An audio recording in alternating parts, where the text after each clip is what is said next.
All right, so first I just want to thank Wendy and FOPOS for the invitation to come speak today. It really is a pleasure and an honor to be able to present to a group that's been doing so much on these issues that I'll be presenting about and has shown such leadership. So thank you for the opportunity to present.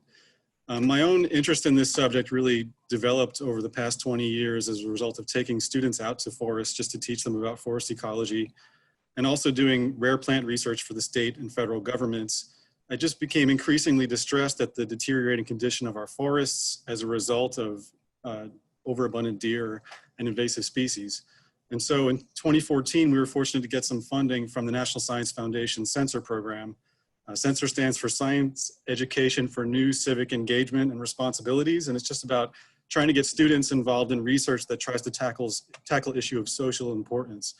And this allowed us to really just get started on this project. And the value in it for me was that there really isn't very much information at the local level of the extent to which deer and invasives are having on our forests and other ecosystems. There's been a growing and at this point fairly general awareness about the situation, but there isn't really concrete research to document the extent of these impacts. And so that's where we tried to step in to fill that niche and to provide some documentation for how these two factors were affecting forests across the state. And the patterns that we see in New Jersey really are typical for the region as a whole. We're not unique in this regard. Deer populations have really exploded since the 1970s throughout the Northeast and really through most parts of the white-tailed deer's range east of the Rocky Mountains. The reasons for this are varied and kind of complicated, but there's a couple key points here. One is that deer were nearly wiped out 100 years ago as a result of commercial hunting. And they were really extinct throughout much of the range, including many parts of New Jersey, and had to be reintroduced there. And in some ways, it really is noteworthy as a success story, that the hard work of biologists and regulators to really not just ban commercial hunting, but to help deer make a comeback worked. And so there, generations of biologists and others really deserve a lot of credit for the work that they did to bring this really important part of our ecosystem back. The problem is that a lot of the other factors and conditions that deer respond to have also changed in the meantime. And so while deer recovered successfully throughout their range, they went way beyond our targets for recovery as a result of a couple important factors. One is that, probably most importantly, we exterminated all of their natural predators by the mid-1800s. Wolves are no longer present in New Jersey. Cougars, Native Americans, of course, are not here in the same ways that they were. And so those factors that would keep deer populations in check are no longer present. And then on top of that, we also have a lot of factors that actually enhance deer populations directly. Deer are an edge-loving species. They like to spend their time under cover during the daytime in our forested and other environments. And then they come out at night from the forest to feed in fields and gardens and farm fields for that matter. And so as we fragmented forests with suburban development, we created more edge habitat, and then we also added food to the landscape with our gardens and our farm fields that we were chopping up the forests to create. And so there's now far more food in the landscape as a result of these activities.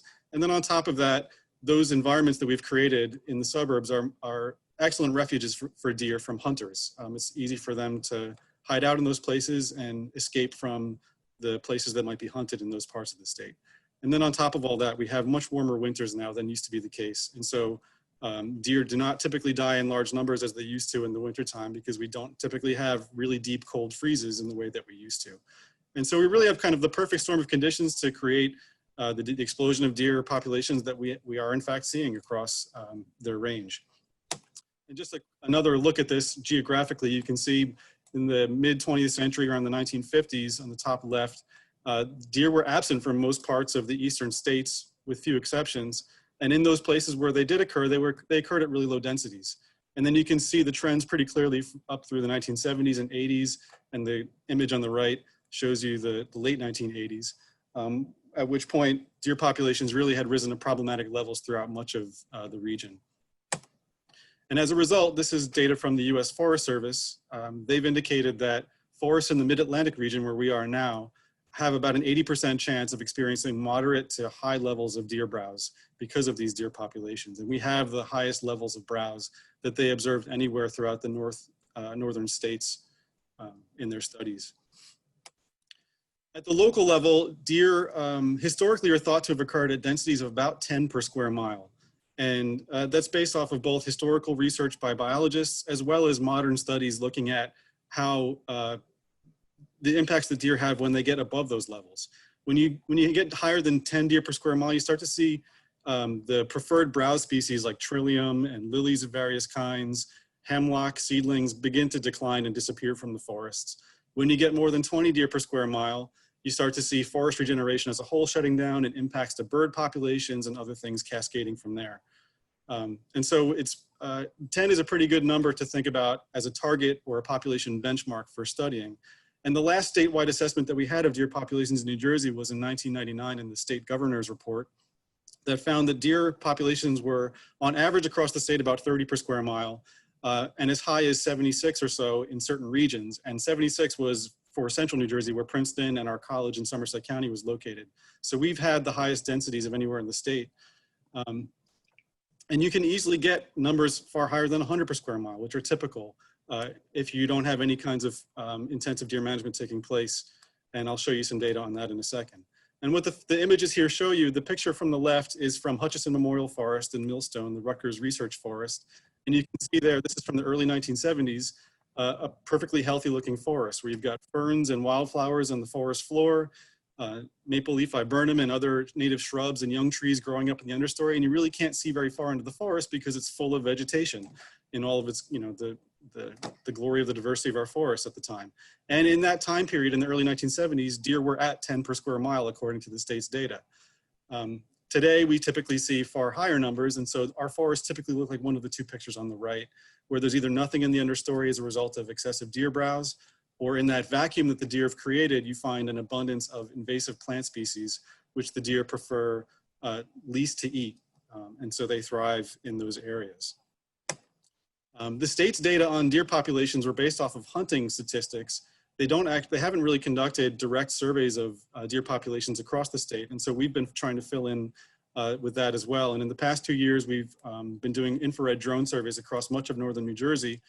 And we found that on average, deer populations are about 80 per square mile. And in our part of the state, in central New Jersey, they're over 100 per square mile. So this is really catastrophic for forests, where you have more than 10 times the number of deer that are supposed to be in these areas that are just driving our forests out of balance and impacting a whole host of species and natural processes that should be taking place in these areas. So the research that we conducted on the forests themselves really builds on a treasure trove of data that occurs in New Jersey as a result of Rutgers researchers working here in the 1940s through the early 1970s. Some of the real groundbreaking studies on forest conditions and basics of forest ecology took place here in New Jersey. And this data set that exists is one of only two data sets of this kind that occur in North America, where you got abundant study sites of forest conditions during this time period that we can learn from to see not only what forests look like in the past, but how they've changed since the present. And so the map here shows all of our study site locations. The red dots indicate places where there were historic Rutgers studies that we were able to pinpoint the locations of where those studies took place so we could follow up and see exactly how the forests have changed since that time period. And the beauty of this data set isn't just how widespread and comprehensive it is, but the fact that it was collected at this specific time period prior to the deer population increasing. So it's the perfect background data set for us to see how forests have changed in response to these rising deer populations. This is one of the take-home results that we have here, looking at forest regeneration. If you just look at the trees in the understory and you break them up into different size classes, what we expected to see were major declines in what we described as the sapling layer here. These are trees that are more than a foot tall, but less than an inch in diameter at 4 feet above the ground. And these are the most important class of indicators for deer browse because they're the most vulnerable. Seedlings are produced every year from seed, so as seed falls from the canopy, they're replenished. So even if the deer come through and eat those seedlings, year after year, as long as the canopy trees are there, they should be more or less replenished. The saplings, though, are typically trees that are more than a year old and growing under the full shade of a forest canopy can take anywhere from 5 to 20 years to grow up out of that layer. And so for 5 to 20 years, that group of trees is really vulnerable to deer impacts.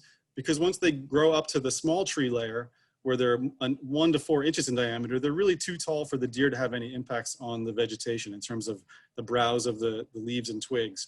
There is buckrub on those trees, but it isn't the same degree of impact as with deer browse.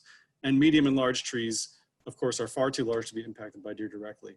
And so we were not really surprised to see the decline in saplings that you see here, an 80% decline from past to present, although I really wasn't expecting to see such a dramatic decline. But I also wasn't expecting to see the dramatic decline in small trees, because again, those trees are too large to be impacted directly by deer. And the reason why they are declining so significantly, 75% in this case, is that as the small trees that were present either die or grow up and graduate into the next larger size class of the medium and large trees, there aren't enough saplings anymore to replace them. And that dearth of saplings has been present most likely for decades at this point, since we know deer populations have been excessive since the early 1980s in the state. And so I shouldn't have been surprised. It was really my own fault for not thinking that far ahead. But we are seeing impacts in really broad areas of the forest understory in terms of tree regeneration and reproduction, which are alarming in themselves.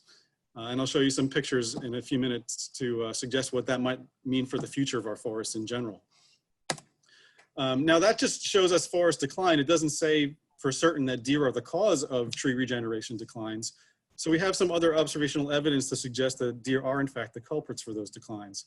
First, we did deer surveys in a lot of the areas where we conducted these forest studies. And you can see a really clear negative exponential relationship where the more deer there are in the landscape, the fewer the saplings there are in the forest in those areas. And it really drops off the map almost instantly when you get above 10 to 20 deer per square kilometer in this case. We also see on the right part of the screen that those two categories of trees, the saplings and small trees that were so impacted by or exhibited the greatest levels of decline, we also see shifts in species composition. The species that are most resistant to deer browse, that are the least palatable for deer to eat, are dramatically increasing in their abundance in forests. And so that suggests that deer may in fact be driving what we're seeing here. But the most conclusive evidence really comes from deer exclosures. If you look at deer exclosures that have been up for a long time, and this is data of exclosures of varying ages in central New Jersey, you can see the trees responding predictably and almost instantaneously. After 4 years, you see almost a doubling of the number of saplings in the understory. After 7 years, another doubling of saplings. And by 10 to 20 years, you see the sapling levels in the forest return almost exactly to the levels that were present in the historical mid-20th century data set that the Rutgers researchers collected. And so that's pretty convincing evidence to me that deer are in fact the reason why these trees are declining, because nothing else is changing in these exclosures. These are not places where trees were planted. Things were just left to their own devices. These are very large exclosures that are 2 acres or more in size. They have trails in them, so there's human disturbance taking place. Climate change is still taking place in these exclosures. All the other factors that are affecting forests are still occurring there. The only difference is deer have been removed from the equation, and you can see the saplings responding right away directly to that as a result. And so that, for me, is the most convincing evidence that deer are in fact the reasons why our trees are declining in their abundance in forest understories. And probably the most stunning example of this locally is at Duke Farms, where they've had about 12 years of regeneration since the deer populations were brought under control there. And you can see really dramatic levels of regeneration, both inside the exclosures as well as outside, where they have a pretty intensive hunting program taking place. Trees aren't the only categories of plants that have been declining since the mid-20th century. We also see similar levels of decline in our woody shrubs and in the herb layer, which is wildflowers and grasses and ferns. And lianas or woody vines have also declined as well by about 50%. At the same time as our native vegetation has declined, we see dramatic increases in invasive plant species, filling that void that the deer have been creating. And so this is very much of concern. I mean, this is really catastrophic, not just for the vegetation, but for the other species that depend upon them. And it really is a call to action, I think, for what we need to be doing to better take care of our forests if we want to make sure that they can continue to support the many species that depend on them into the future, and that we've been working so hard in New Jersey to preserve and to protect. In case you're not familiar with the subject of exotic invasive species, these are species that are introduced since the colonial era by humans, either intentionally or unintentionally. And in addition to being exotic or not native to this area, they also exhibit problems for the native flora or fauna. That is, they spread uncontrollably and either compete with native vegetation, or they might cause damage to agriculture. They can cause problems in filling in waterways and inhibiting transportation by boats. They can affect the native fauna as well. And at this point, New Jersey actually has almost 40% of the plant species that occur in the wild in the state are actually in this category of exotic species. So it's a huge part of our flora. And if you look at this map from the Biota of North America project, the areas in dark blue there indicate places with the highest concentrations of these exotic species. And you can see that the region from Boston to DC is really has the highest levels of species introduction anywhere in the country, with the only other exceptions possibly being the San Francisco Bay Area, Los Angeles, and Seattle. And if you look at that historical Rutgers data set from the mid-20th century, you can see that these species were really not present in any significant way in our forests. Most of these introduced plants were occurring at levels less than 5% cover. The only exception was Japanese honeysuckle, a woody vine, and that was only in 2 forests where it occurred close to 20% in its cover. So native species were occupying the majority of the forest at the time. You fast forward to the present, and you can see a really dramatic shift here, with shrubs and lianas at this point being about 50-50 native versus non-native. And in the worst case scenarios that I've listed for you here, really dramatic levels of non-native species increasing in these forests. Multiflora rose we found at as much as 85% cover approximately in our forests. Japanese honeysuckle is now occupying 95% of the cover of our forest understories in some places. The only category of plants that seems to be holding its own is the herb layer. And that has to do, that's mostly with sedges and grasses that are deer resistant. The other factor that relates to the prevalence of invasive species that's probably most important to address is history of soil disturbance. We're fortunate in New Jersey today to have much greater levels of forest cover than was present 100 years ago. As farms were abandoned as a result of changing economic conditions, many of those farm fields returned to forests. But the forests that occur in those places where the soils have been degraded or disturbed really are very different from the forests that have been intact throughout that time period, which you see in the top. So the top images from 1899 from the Vermeule maps that were created out of the State Geologist's Office. And that little crescent on the left is Round Valley Reservoir today. And the big U on the right is the Watchung Ridge. And you can see just how much more forest there are in these places today compared to 100 years ago. But if you factor in those forests into the equation, you can see in the bottom right that there are far more invasives in these forests than in the older forests that haven't had that history of soil disturbance. There's actually twice as many invasive shrubs and lianas as there are native species. And so these are really radically different ecosystems than formerly existed in these places, and they just don't support wildlife in the ways that we need them to. And I'll show you some evidence to that effect in a second. If you compare these old versus young forests, you can see more than twice as many, again, invasive species in the younger forests with this history of soil disturbance as in the older forests. So it really speaks to the importance of these old forests in the landscape and the need to protect and preserve them and to target them for restoration and recovery because they're the low-hanging fruit and they're the most intact ecosystems we have in terms of our forests at this point.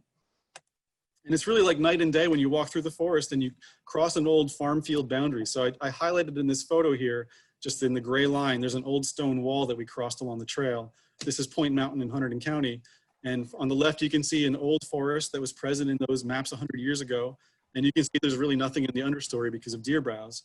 As you cross that into the old farm field that's now a forest growing up, you can see incredible dominance of invasive species cover of Japanese barberry, Japanese wineberry, multiflora rose, and the usual suspects of invasive species that are taking over our forests. And so there are really clear signs of these impacts that anybody can learn to identify as you walk on trails and enjoy the outdoors in New Jersey. And the scale of this is really phenomenal. If you look at the extent to which our forests are comprised of these post-agricultural forests, it's almost 50% of the forest that we have in northern New Jersey at this point. And so this is really a major factor that's affecting forests that we need to address as a priority for forest stewardship into the future. We've got about 300,000 acres that are in this condition of intensive invasive species dominating the landscape. And there's an enormous amount of work that's going to have to be done to really bring them back to the condition that they were historically in and that we need them to be to support wildlife.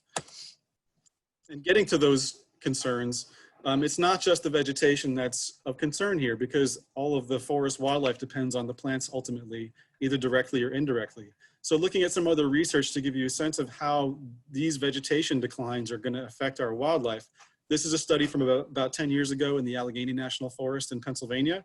And you can see in these, they had a large deer enclosure set up where they actually kept deer at different levels to see how the vegetation responded in them. And so as you can see on the x-axis on the left graph there, as the deer populations increase, you had a major decline in tree diversity, 60% declines. Insects, many of them specialize on particular plant species. So as the diversity of plants declines, you find a similar decline in the insects that depend on them. 80% declines in caterpillars, for example. And most of our forest bird species depend on insects either entirely as insectivores or during specific parts of their life cycle, feeding nestlings, for example. And so we can see major declines in bird density in these places as well. And just to quickly mention, in case you're observing this presentation from a small screen on a cell phone or something like that, I'd be happy to share the presentation with Wendy and FOPOS or anybody that would like to see it. So if you want to inspect these graphs and look at the details up close, you'll be welcome to do that in the future. So ecologists refer to this as cascade effects. Cascade is a waterfall, and so as the deer drive declines in vegetation, diversity, and density, that leads to other things happening throughout the ecosystem. And you see a cascade of effects throughout the food web, from trees to the herbivores to the species that are feeding on those herbivores up the food web. Friends of mine at Rutgers did some research on shrub and nesting ground birds as well. This is from Hutchison Memorial Forest. And they found, comparing bird populations from the 1980s to the present, there were major declines in every species of shrub and ground nesting bird.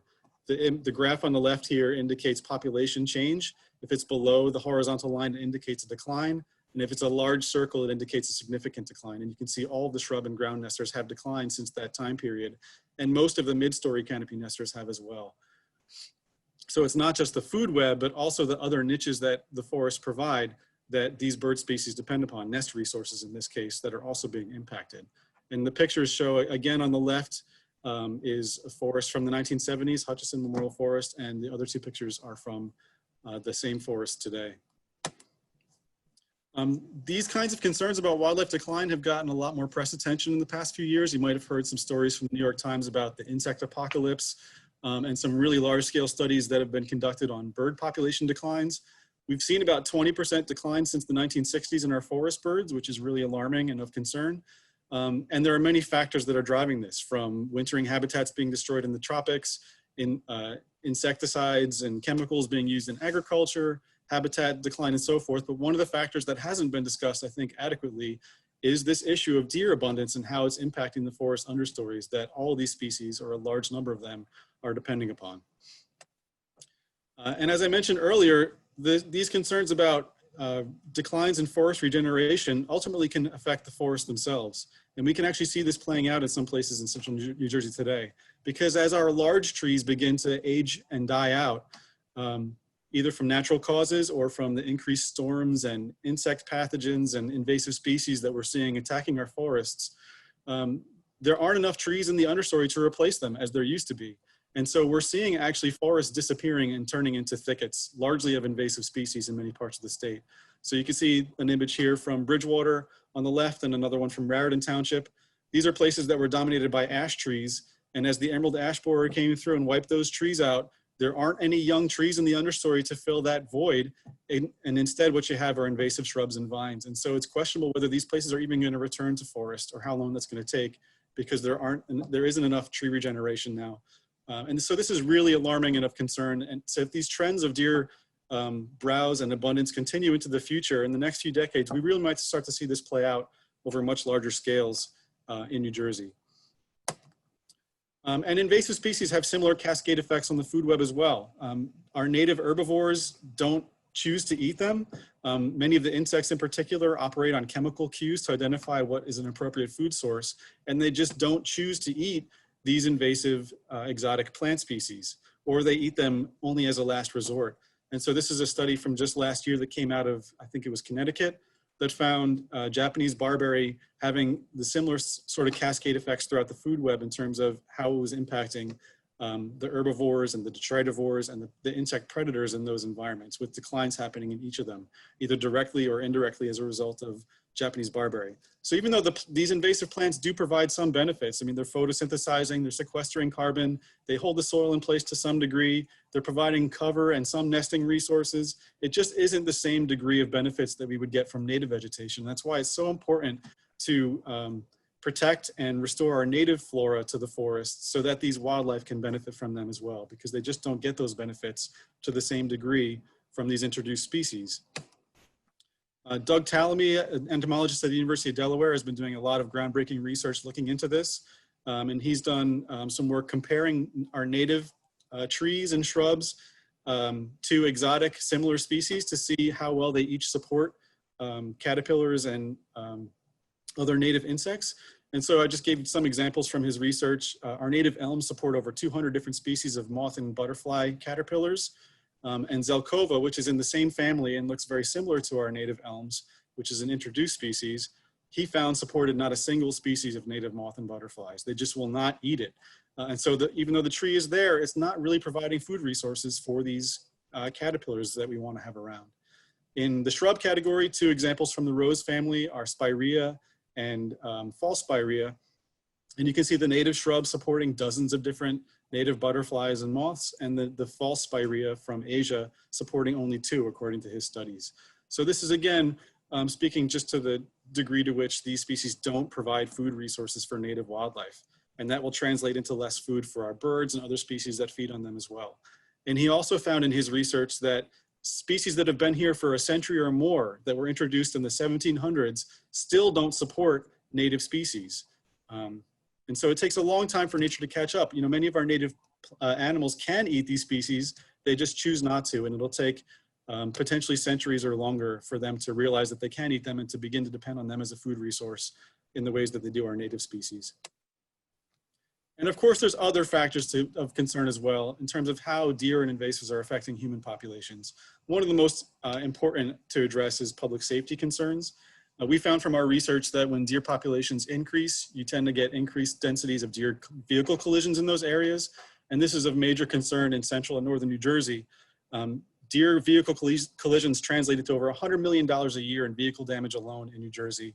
And local towns in our part of the state are really suffering dramatic economic damages as a result of this. So Flemington, this is by zip code, 2 years ago, had over 200 claims made for vehicle damage caused by deer. And this doesn't include damage to bodily injury, loss of work time, pain and suffering, and so forth. This is just the cost in vehicle damage. State Farm estimates that it's about $4,000 per claim made for a deer vehicle collision. And so this is translating into approximately $1 million worth of damage that we're paying to repair our vehicles in these towns every year. So this is significant. And the good news is that when the deer populations are brought down, the collision numbers go down as well. We have connections to public health concerns related to Lyme disease, as well as many other diseases that are carried by ticks. Deer aren't the main reservoirs of the Lyme disease itself, but they are the main vectors of ticks throughout the landscape. So the more deer are using a particular area, the more ticks are going to be present in those places as the deer are carrying them around. And we have hundreds of cases a year per county being reported to the CDC in central New Jersey every year. I actually just finished my 4th treatment for Lyme disease last week. In the past 10 years, I've had it 4 times as a result of working in all these places and getting bit by hundreds of ticks a year. So turning this around and thinking about how to restore forests, this background data set that we have really provides some useful information to help us figure out what the costs of different techniques and strategies might be. So just using our campus as an example, we have 76 acres of forest. We know deer exclosures can work to help restore forest regeneration from the research that I presented to you. Unfortunately, they're really expensive. So depending on what kinds of material you use for 76 acres of forest, it would cost us anywhere from $30,000 to $150,000 to protect every forest patch, which the college just can't afford and wouldn't choose to pay even if it could. But it works. And I presented how the trees responded to the exclosures, but you also see a return of the other forest vegetation as well.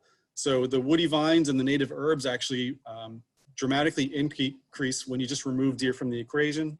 The shrubs, unfortunately, needed additional help because there just aren't enough native shrubs around anymore in many of our forests for them to restore themselves after deer are removed. But this is, again, good news. If you just reduce the deer population in an area, it shows us that not only do the trees increase in their abundance, but the native vines and the native wildflowers and ferns and grasses do as well, without no additional effort. And you saw, I think, some examples of that in the photos that were presented earlier from FOPOS' own restoration project.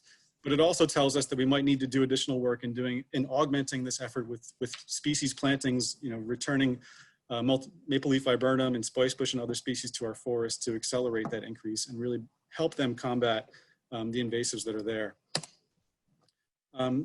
Planting alone is probably not going to be sufficient to return our forests to historical levels. Since we know exactly how many trees used to be in the forest, we can calculate exactly what it would cost to replant the forest to those historical conditions. And for our own campus, it would cost about $500,000. So $150,000 is expensive enough for putting up exclosures. If we were to replant the forests back to the levels that they used to occur at, it would be far more costly. And that's without any protections for the trees themselves. And so, of course, we would go and plant all these trees, and then many of them would die of natural causes, or the deer would come and eat them, and it wouldn't amount to nearly the same amount of benefits as well either. So it's just for perspective to see how these things compare in terms of their effectiveness relative to the costs that are involved. Planting does make sense, again, in places where you have depauperate understories, where there aren't enough seed banks around to increase native plants on their own. If you've lost the forest canopy, like we just saw with ash decline in some places, and there aren't the same number of seeds falling from the canopy above, or in places where you're trying to bring a forest back in an old field. If there aren't enough seeds around, you might need to plant trees to give it a jump start. But planting alone is probably not going to be an effective solution for restoring our forests, certainly at the landscape level that these declines are occurring, but even within individual preserves and locations like our own campus. To address deer at that level that it's occurring as a problem throughout the landscape and region as a whole, we really need to think about deer management. It's unfortunately not likely to be feasible to reintroduce predators back to the New Jersey landscape, at least. That's worked really well in places like Yellowstone National Park, but for a variety of reasons, both biological, political, and cultural, it's probably not going to work out in New Jersey to have, for us to be able to benefit in the same way. And the only real solution then is to think about different kinds of hunting strategies and systems that we can use to bring deer levels down at this regional level where they're occurring in the landscape. The research that we conducted throughout the state found that places that are recreationally hunted tend not to be very effective. I don't know if you can see on the right side of the page there, places that had either no hunting or recreational hunting were the places that had the most declines in tree regeneration in that sapling layer that I mentioned. The two types of hunting that tend to work the best are using professional hunters, often sharpshooters like white buffalo that's been hired by Princeton for almost 20 years now to do the work there. Unfortunately, although it's effective, is very expensive, typically between $200 and $300 per deer. And when you have thousands of deer in an individual town to work with, that just becomes cost prohibitive. And so many nonprofits and local park systems like Mercer County Parks and Morris County Parks have been working with smaller groups of hunters that are dedicated to hunting for ecological reasons, to try to benefit the forests and not just to fill their freezer, with meat for the season or for a trophy for their wall.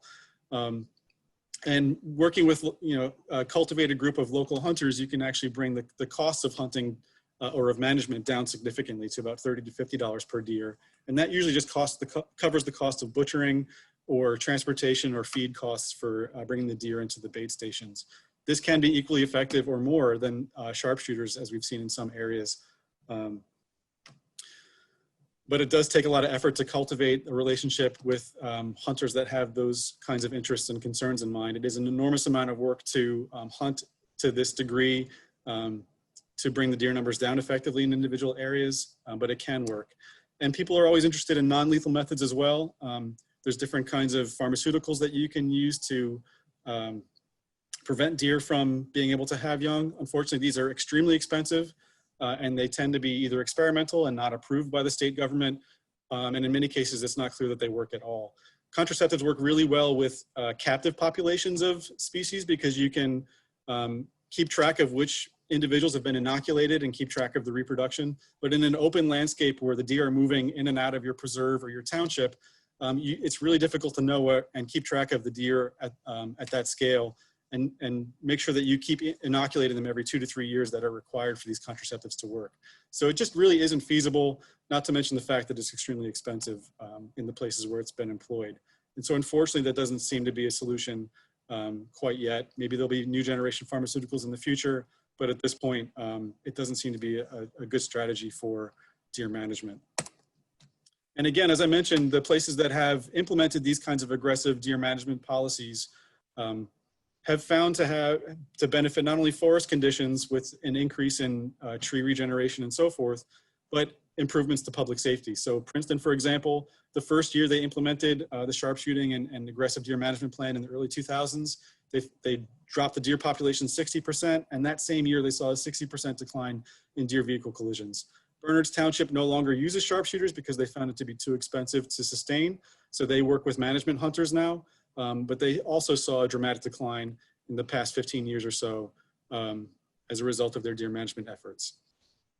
So we can benefit from this in multiple ways. And so in terms of these strategies for forest restoration, FOPOS checking off all the boxes that they actually work and really good stable fencing that you're gonna have less work to maintain than the plastic fences that we've been putting up on our campus. And then on top of that, Princeton as a whole has been implementing aggressive deer management. And so the region itself is likely to experience much better levels of forest regeneration on top of that. And so it'll be wonderful it's great to see so much already being done, and it's gonna be nice to see how this is gonna compare to the other places that have been just a few years ahead of you, like places like Duke Farms and a few other preserves around the state. And hopefully it will come to equally good ends there. The only other thing that we'd recommend that I haven't mentioned is just including monitoring of the work to make sure that you document the baseline conditions, and so that you can use evidence to determine management decisions and whether or not any changes are needed to your planting strategies, to your deer management strategies, and so forth. You know, a lot of resources and time and effort gets invested in these efforts, and it's important to know whether or not what we're doing is working. And the only way to do that is to really have some measures involved that we can use to gauge the effectiveness of these efforts. And so this is just an example from work we did in Watchung Borough, where they have a couple older exclosures there that we could use for reference. And we studied the forests that were unprotected without hunting and compared them to places that were hunted and places with exclosures. And we were able to determine that the hunting actually wasn't yielding the same kinds of benefits as we found in other places. And they might want to consider changing their hunting strategies to get better results for forest regeneration, for example. So getting numbers for your deer populations to see if hunting is working, getting other data to determine whether or not that's translating into benefits for the forests. You can also collect deer vehicle collision data to see if you're getting reductions in your vehicle collisions. You can collect bird data and so forth to see if this is translating into wildlife benefits. All these decisions take time and potentially money if you don't have the staff to do it, but they can be really worthwhile to know if what you're doing is coming to good end and whether or not any changes are needed to make sure that the results are where we want them to be in the future. There's lots of other things that come out of this research. Since our old forests are in much better shape than the younger ones on post-agricultural soils, it's really important, again, to protect those in the landscape, both for preservation, to keep them from getting developed, but also to target them for restoration. We've got great new resources out there today, like the Conservation Blueprint website, where you can go onto that website and find out what your property looked like in the 1930s based on the aerial photographs. You can, with another click of on the screen, you can see what the 1899 forest maps look like for that area. And so there's a lot of tools that we can use today that just weren't available even 10 years ago to target places for restoration and preservation and see how our own properties or preserves fit into the bigger picture in the state. And then this is also stuff that we can take home with us, not just managing forests on our properties, but thinking about what we're planting around our houses and in our gardens. The place where most of these invasive plant species started is in our own gardens and landscaping, and birds ate the seeds and spread them into our local forests. At this point, 30% of the New Jersey land area is occupied by urban land uses, both urban and suburban habitats. And we really have to start thinking about how we can use those to greater effect to benefit the flora and fauna of the state that's trying to survive here as well. Not just for these areas, but for how they're impacting adjacent areas in our natural areas and preserves of the state. And again, there are great new resources out there. There's lists that you could find online. The Native Plant Society of New Jersey is really active in doing great work to educate people and bring people together around planting natives in the landscape and so forth. And so hopefully this will come to good end, and we'll see a lot more of this being planted in our own communities in the future. Just real quick, as for acknowledgements, all of the data that I presented is the result of the hard work of our student interns, and I'm incredibly grateful for the amazing work that they've done over the past 6 years. They put up with heat and bugs and ticks and mosquitoes and all kinds of, crazy harsh conditions in the field, always with a smile on their face, and they did phenomenal work that I think stands up to any undergraduate research that I've seen in my time. And so I'm really proud of them. To be able to do this kind of work in the first 2 years of their college experience really is a testament to the skills and knowledge and abilities of this fine group of people that have worked with us over the past 6 years. And so all this is really due to their hard work. And there are many others to thank as well. Project partners that gave us permission to work in their forests, the different sources of funding that we've been able to use to continue this after the NSF funding ran out and so forth. And so there's a lot of thanks to be given that I don't have time to acknowledge individually. And then lastly, if you'd like more information about the work we're doing at the college, we now have a beta version of a website that we've created to try to show people in the community what's happening here at the Center for Environmental Studies. So thank you again, and be happy to answer any questions that you have. Okay, thank you very much. Well, that was outstanding, and I have a question that I guess observing how our forest regeneration work has been going at Mountain Lakes, it just feels like you're kind of paddling against the current with all these invasive plants, and I'm wondering what the dynamics of regeneration of a forest are, and does it get easier, or are you battling all this weedy stuff for years and years and years? Does it all stabilize at some point and come together as a more stable community? It does. So it does take time though. So one of the take-home messages for me and for others that have been doing this is that it really requires continual investment of time and resources. Deer can rebound really quickly. So if you bring up the population down in a given year, the does at this point are typically giving birth to 2 to 3 fawns at a time. And so the deer numbers can double in a single year without substantial mortality. So deer management has to continue. The fences have to be maintained. If a single deer gets in there and is allowed to stay in there, it's probably worse than having no exposure at all, because they're gonna have nothing else to eat but what's in there, and they'll bring the levels of vegetation down even further than would otherwise be the case. So persistence and maintenance of whatever management you're using really is required. But the good news is that if you do maintain those efforts, our results suggest that it does come to good end. So as the young trees begin to grow up in the forest, they get to such dense levels that they start to shade out the invasive shrubs on their own. So you don't have to do the work of removing invasives once the trees really begin to take off. So after 4 to 7 years, you can really clearly see the effects of regeneration just visibly and qualitatively. And all you have to do is go to Duke Farms to see what the advanced stages of that look like. After 12 years, it's dark and shady in the forest understories again, and you could just see dead winged euonymus, dead multiflora rose, just dying in the shade alone without any further effort. That's really nice to see that the natives basically can hold their own against the invasives and push them out if you just bring the deer populations back under control. So the reason why the invasives have taken off to the degree they have is just the fact that the deer are suppressing the natives. If all else was equal, the natives could actually outcompete many of the invasives. It's the deer is the key part of the equation that's allowing this imbalance to take place in many cases. The other factor though is that, as I mentioned, this history of soil disturbance. And in those places, like you have in the southern half of the Mountain Lakes Preserve, where there's a history of agricultural use and soil disturbance, it's just like a bomb of invasives went off in those places. And the work that needs to be done there probably is more than just deer management. You're going to have to do things like you already did, remove the invasives, suppress them to give the natives a chance. And if the deer are kept under control and there's a seed source available, the natives will come back on their own. So that's the prediction that I would make for the Mountain Lakes Preserve, is that you have lower levels of deer in the area as a result of the surrounding deer management, not to mention the deer exposure, and you did that suppression work of the invasive species being knocked back, the invasives should come back and take care of the rest for you. So the natives should, I'm not sure if I said that right.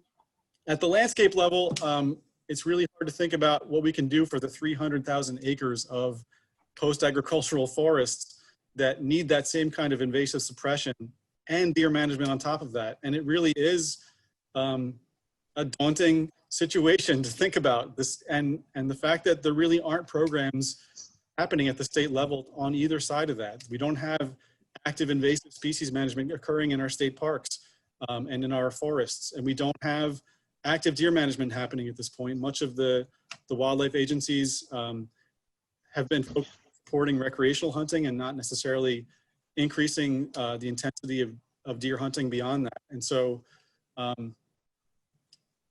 we can see from the leadership of groups like Duke Farms and FOPOS and others that have been doing this for years that it can work if the right actions are taken and the right investments of resources and time and energy are made. We can bring our forests back. It's just currently not happening. It's really going to require greater public awareness and probably pressure on the government to make sure that that kind of work gets implemented at a much larger scale in the state that we need it to happen on. I wanted to say to Jay that, you know, one of the things we see, as you stated, is that so many of these invasives escaped from people's gardens, where unwittingly, for the most part, they introduced these ornamentals. And unfortunately, it seems that continues to happen a lot because the highly invasive ornamentals like porcelainberry, for example, which we just spent some money to eradicate in the wetland, remain available. And there's no skull and crossbones on the plant container, unfortunately, at the nursery. And so I'm wondering, you know, if you're aware of any research or what your thoughts are about how big of an impact that component has in terms of, you know, if we could reduce this introduction through private landscaping, how that could help. I think that's really important to consider, and I think it's the bottom line for the future of our ecosystems, because it's bad enough to just tackle the situation as it is, deal with the invasives that have already invaded our forests, but every year we're bringing new species into the landscape. There's virtually no controls right now on importation of plants and animals from abroad, except for species that are listed under the CITES Treaty. And so without any kinds of restrictions or prohibitions on importing plant species and planting them out in our landscaping, this problem is only going to continue, if not get worse. So we can spend all the time and effort to get rid of the invasives from our forests, and then next year some new invasive species could be brought in and we'll have to do it all over again. So for the long-term viability of these ecosystems, I think we really need to come to our senses in terms of what we should be planting and stop planting species that don't belong here. Because otherwise it's an endless uphill battle. And I see this all the time, and you know, the invasive species strike team is trying to take an advanced look at this. They keep track of new and emerging invasive plant species and really target them while the populations are still small so that they don't take off. But if there's, you know, endless reservoirs of these new species in our suburban landscapes, that process is just going to continue, and it's going to be an endless matter of getting rid of them from our parks and preserves. So I really think there should be restrictions beyond the state level, at the national level, about what goes on with the importation and commercial sale of these things for landscaping and for nurseries. And there's been efforts in New Jersey to get similar legislation like that passed. Unfortunately, there's special interests that are very powerful in the state government that have prevented that from happening so far. But as awareness increases and more and more of our money gets spent on tackling these problems that are being created by these species, I think hopefully eventually people will come to their senses and we'll see some better regulations around the use of these plants to begin with, so that we don't have to have an endless cycle. Yeah. Well, I There's see a we couple of have questions. Yeah. Yeah, but I just want to remind people before Anna asks those questions that right here in Princeton on the municipal website, princetonnj.gov, there's a do not plant list, and the New Jersey Strike team has a do not plant list. So, next time you're adding something to your garden, I hope people will consult it. So, Anna, the questions. Well, sort of continuing on this discussion, there's a question from Sarah Ringer about whether this is an issue for the regulatory authorities, I think the federal regulatory authorities, and educating nursery owners. I think there's work to be done at every level. From the local level, towns can pass ordinances to prevent new developments from planting non-native species. You can pass ordinances against the sale of these things locally. The state government can do the same. The federal government can have the greatest effect, especially in terms of importation of these products from overseas. I don't see any movement happening at the national level, but there's efforts being made within many states, not just New Jersey, and certainly many municipalities to do this work locally. And I think that's where we have the greatest opportunities for getting some of this done. So yeah, it's something that we also can do as consumers. These businesses respond to consumer demand. And when you go to purchase your landscaping from Home Depot or your local nursery, ask if they have native plant species and sneer at them when they don't. If you ask for it, it creates an incentive for them to provide it. They want to profit from, the interest that you have here. And that can come to really good effect. And more of these local vendors are selling native plant species. And so I think the trends are positive, but a lot more work needs to be done at every level for this to really work. I think this is a good time to thank Dr. Kelly for his wonderful presentation and to thank him so much for the work he's doing and for being willing to tell us about it today. And thank everybody for participating in our first annual virtual meeting, which frankly, I hope is our last annual virtual meeting. Hope to see you all in person next year so that the last element of the meeting will be socialization and some yummy treats like it used to be. So enjoy the rest of your Sunday, everybody. Thank you so much to Anna Lyles, who guided me and our other participants through this process, without which it would have been a disaster. So goodbye all, and that's the end of our annual meeting.